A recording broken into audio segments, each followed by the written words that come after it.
say is a perfect reflection of the successive rate cuts you've done over the year? You have been pushing for interest rates to go down further. Can you say that again? I lost you somehow.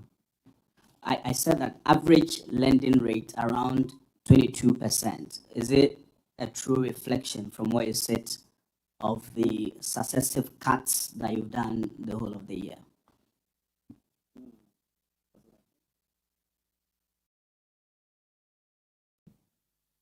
I think that's the end of this round, yes. Okay, so let me take the last one first. Average lending rates. Of course, I am on record to have said that by the end of my tenure, I would want to see lending rates at 10%. I've said it, I still stand by it. We are doing everything we can to make sure we achieve that by the end of our tenure. So average lending rates at 21% may not be the best. It may not be exactly what we intended by this time. But so far, if you look at the data, it shows that a lot of progress has been made. You are looking at a movement from around 32% down to 21% currently. The banks have what they call the reference rate, the general reference rate. Some of them are even lending below that currently. And gradually, as interest on T-bills and others continue to trend down, banks will have no choice than to do aggressive lending. So that is where you see a faster decline in terms of the lending rate going forward. So rest assured, it is one of the things I particularly want to be, assessed by the end of my tenure, to see lending rates, as low as it can. That will support growth, and that will also support job creation. Then the next one, Adobwe, you were asking whether I have any worries going into next year. Well, I don't have any worries, but the fact remains that we are basically another commodity exporting country. Remember, what do we export? 3 items: oil, cocoa, gold. And most of it we export as primary products. When you are a country like that, you are always exposed to external shocks. If the US dollar strengthens for any reason, and if anything happens there that has nothing to do with Ghana, and the dollar strengthens, that would have, a very significant impact on us down here. And so my worry is that we tackle some of these, call them vulnerabilities. We are doing our part by building adequate reserves. That's one of the things you can do. But I would want to see more of structural, programs. And I see some of that in the budget, which is very good.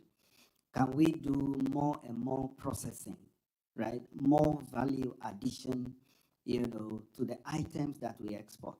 Talking about oil, can we process, some more of that ourselves? Talking about gold, can we process some more of that? There are some gold refineries that have been set up. Can we get them, to be very active? And then cocoa. I was mentioning to Matilda the other day whether we cannot set up cocoa factories in Switzerland, to produce the chocolates there. So there are various ideas to process more. And for me, that is one thing I would want to see. If we're able to add more value, as we've always known, that will address our vulnerabilities, and that will help to preserve the stability we've been able to achieve in this first year. So that is always at the back of my mind. We work closely with the finance minister, and we discuss these things at length. I want to believe that these are going to be pursued aggressively, and things should be all right. Then next question was banks, Cocoa Board asking that banks use part of their reserves to support LBCs. Well, nothing stops banks from lending to LBC, so long as it's within, the regulatory thresholds, the single obligor limits and others. Banks are free to do so.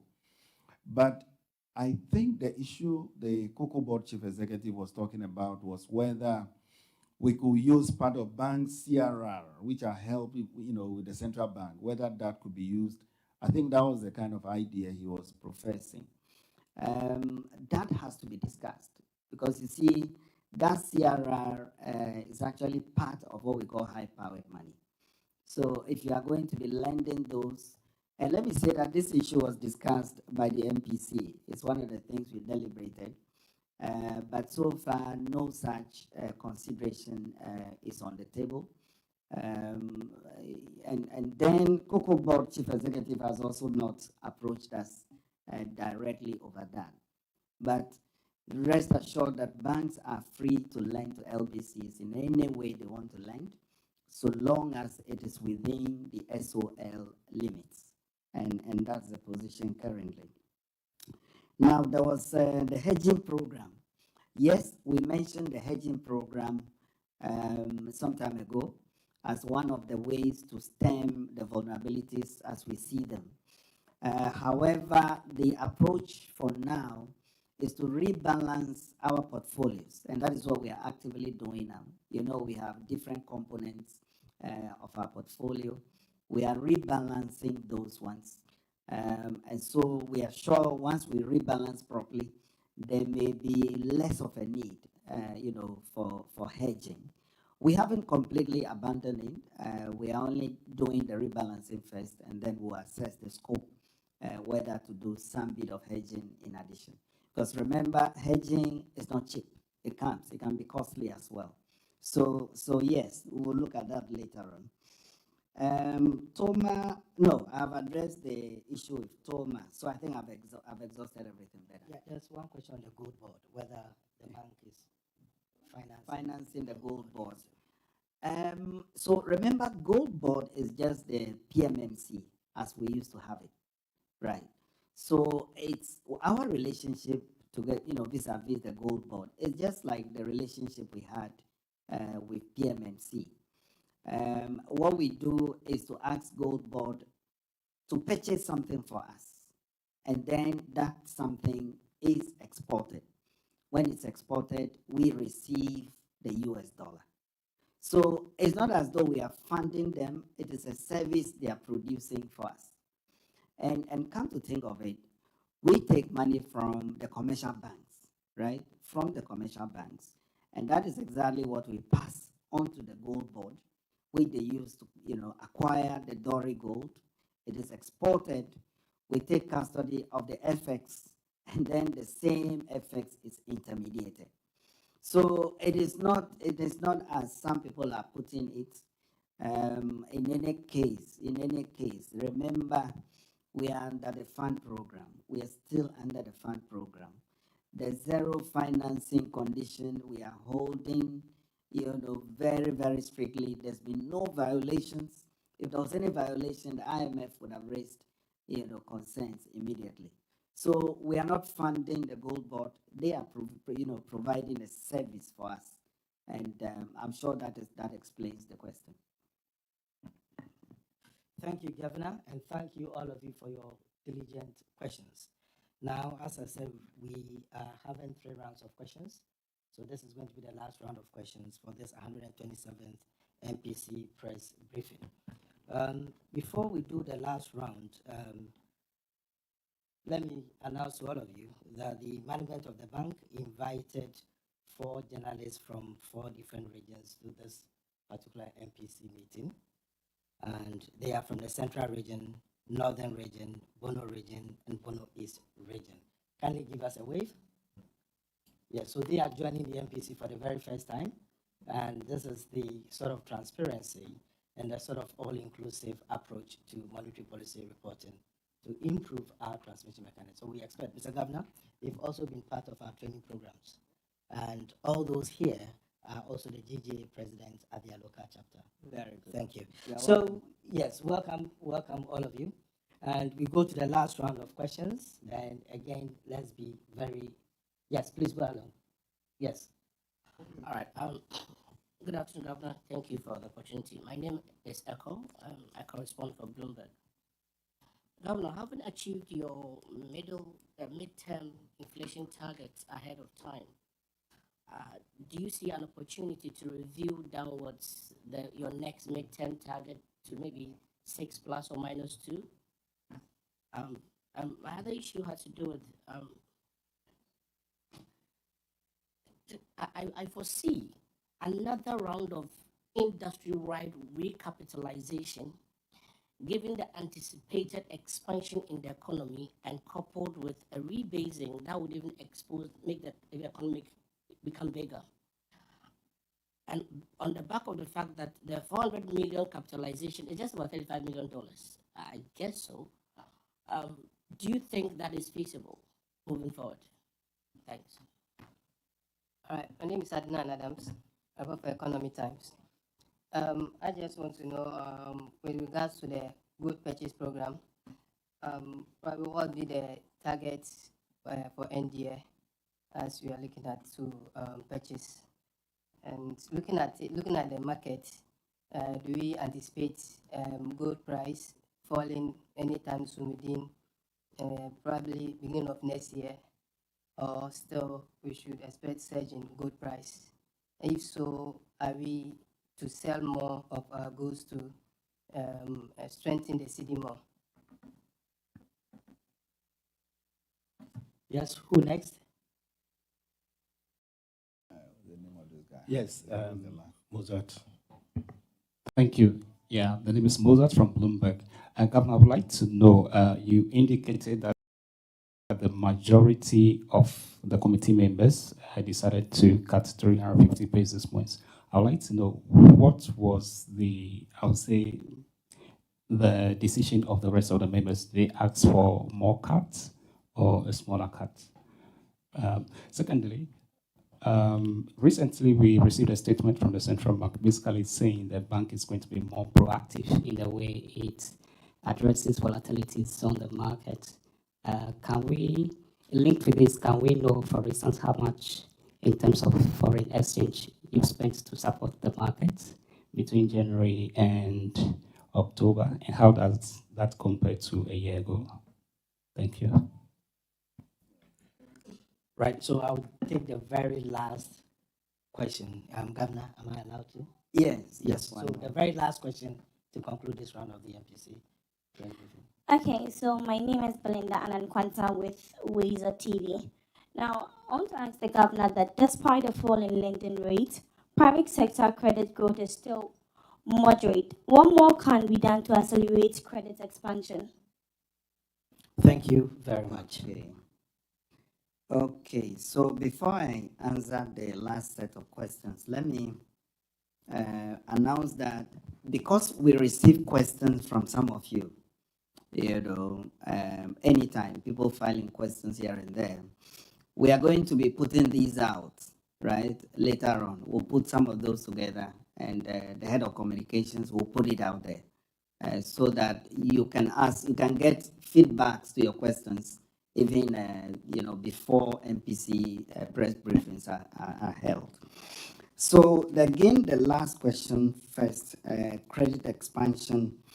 That's exactly what the committee has done by assessing the risks in the outlook, adjusting the policy rate. That goes to support credit expansion. Because then, as I explained, banks will have no choice than to rebalance their portfolios. And we see that trend creeping in. The data suggests that private sector credit growth is beginning to pick up. We expect that to go up. My only concern is that banks need to also work on their risk management frameworks. Otherwise, the problems that we had in the banking sector recently that led to the sector cleanup, etc., could re-emerge when there's a credit expansion, which we don't want. So we've been cautioning banks, even as you rebuild your credit portfolios, look at your risk management system, make sure that you dot the I's, you cross the T's. That's the only way we can sustain the growth in private sector credit. Then there was a question on the effects we spent to support the market. As I've explained, we our objective is not to intervene per se. The first preference is to accumulate reserves. Second preference is to intermediate these as they come in. You know, I spoke about the gold dowry export, the FX that comes in, we intermediate those. Those that we don't need, we put into reserves. Or in exceptional circumstances, when we need to come in due to some lumpy payments and what have you, then there's limited use of, you know, our own reserves. That data, I believe, is in the data pack, head of financial markets. That's in the data pack, right? So you can take any period, Moses, you can calculate it for yourself. Just look at the net international reserves figure at maybe when we came into office, March, right? End of March. Take the figure again as at end of last month or so. Deduct it, and it gives you a fair share. You get a fair idea of, you know, what has gone on. Then last year you can do the same thing. You get a sense of, you know, what has gone on. But my answer is that we don't just intervene, right? There is a deliberate program. And we have put out recently an announcement explaining the framework for our FX, activity.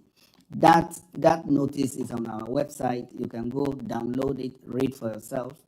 You'll get a very good understanding of the framework that we have in place.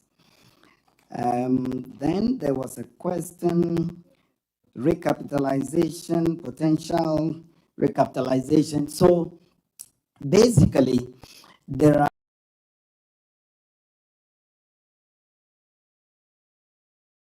ways to ensure that banks are carrying the right amount of capital at any time. All right. So it's not just minimum capital levels. And that's what we call the internal capital adequacy assessment, programs. There are various ways BSD is able to assess that. And we will ensure that every bank carries at any time adequate capital that is consistent with their risk profiles. And let me also add that banks that are, we gave them up to the end of December on the recapitalization program. That is the banks that were under PCA. We are working with them. Government has been working very actively to make sure that the deadline is met. We are optimistic that quite a good number of those banks will meet the recapitalization, by the end of December. And after that, we'll do an assessment. If there are any bank or one or two that do not meet it, we will look at what we can do for them to come up. But rest assured, whatever it is, at any time, we will make sure that banks carry enough capital that is in line with their risk profiles. Then the next one is about the inflation, the medium-term target, whether we want to change it. But it is too early in the view of the committee. The committee discussed this. We think that inflation has just settled comfortably around the central target. We need to monitor the process a little bit, the disinflation process a little bit for a couple more MPC rounds. And when we are convinced that we really have reset, that we are actually now settling, the economy is settling onto a low inflation regime, and there's the need. Remember from the beginning, in somewhere 2002, when we started the inflation targeting regime, we first had to estimate the optimal level of inflation, and that's how come the target was derived. So we will do that exercise again, and if the empirical evidence suggests that we lower it to a new band, that will be done. But for now, the committee thinks that it's pretty too early. We should hold on a little bit and observe. Then I think that is all, right? That is all for that You round. missed one. Any target for the gold purchase program? Any target for? Yes, for the gold purchase program. For the end year gold. No, we don't have a target. Yes, we don't have a target. Remember, we use that for our reserves build-up, and so we will embark on that. And as I explained, we use that to intermediate, to manage the entire framework, and so that will go on. I hope that explains it. And the last one is majority went for 350. What What did did the the others minority say? go for? Some members, I'm not sure I'm allowed to disclose, but rest assured, we publish the submissions by members, and those will be published by when? It's on Monday. Or by Monday. Yes. The details of those submissions will all be published so that you understand what went into the decisions. But it was a very, very lively process. It was a lot of arguments. You have no idea how much, deliberations it took us to arrive at this majority decision. But we are convinced, the committee is convinced that this is appropriate for the policy stance currently. Thank you. Thank you, Governor. Thank you, members of the MPC. Thank you, advisors of the Bank of Ghana, senior management of the bank. And a very big thank you to all of you. You made it a very lively event. This is the last one of the year. And we'll be seeking the government's permission to see whether we can have a much more social engagement, what you call your press worry, sometime at the end of the year. Mr. Governor, I'm not preempting anything. We'll still come for approval. So thank you, all of you, and have a very Merry Christmas. So we all rise for the governor and the members of the MPC to leave, and we join them later. Thank you.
never drops and the fun never ends. Celebrating grand style with great music, irresistible food, and an atmosphere that screams good vibes only. Date 24th December 2025. Venue Good Park near the Accra Mall. Time 8 p.m. till late. Dress code, it's an all-white affair. Get ready for electrifying live performances from Kofi Kinata.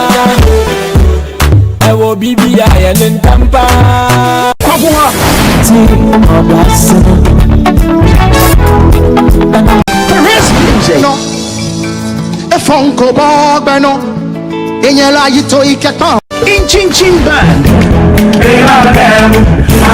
and DJ Mingle.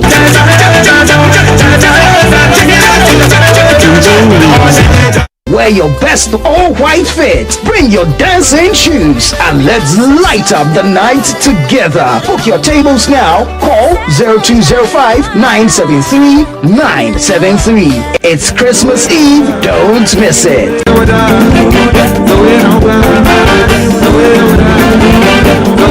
A Situation All White Party 2025 is powered by Channel 1 TV and 97.3 City FM, and it's proudly sponsored by EcoBank, Bethel Logistics, and Hallmark Cafe.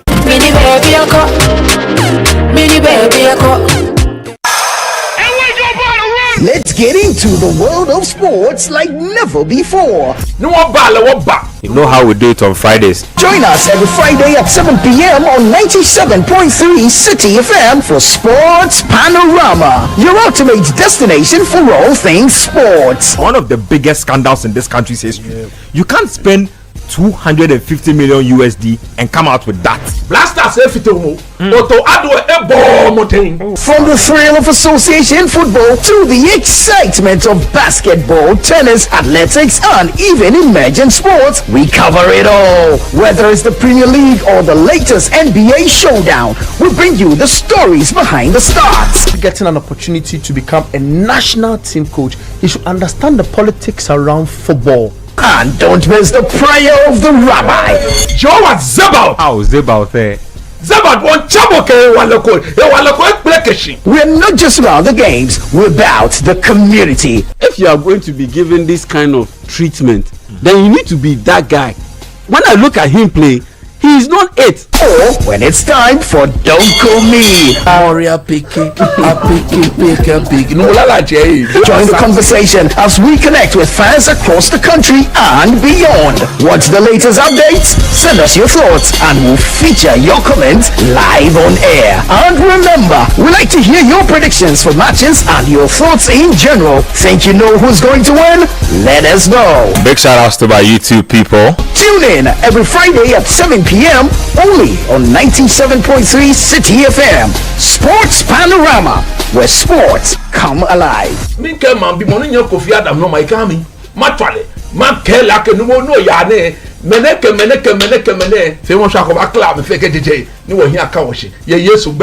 Amen. Sports Panorama, your weekly sports fix. Don't miss out on the action. Sports Panorama, catch the excitement every Friday.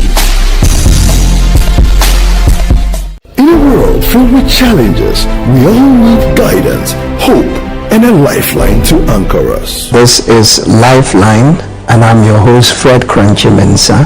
From social issues, relationship challenges, and family matters, Lifeline is here to inspire, uplift, and guide you on your journey. Where we give you support, where we hold your hand through the valley and through the thick and thins of life. Join Bishop Fred Crunchy Mensa. I welcome you especially to Lifeline. Every Tuesday and Thursday at 10 p.m. right here on Channel 1 TV. Let's walk this path together, strengthen our faith, our families, and our lives. Lifeline, because every soul deserves a guiding light. Tune in to Lifeline on Channel 1 TV and let's grow together.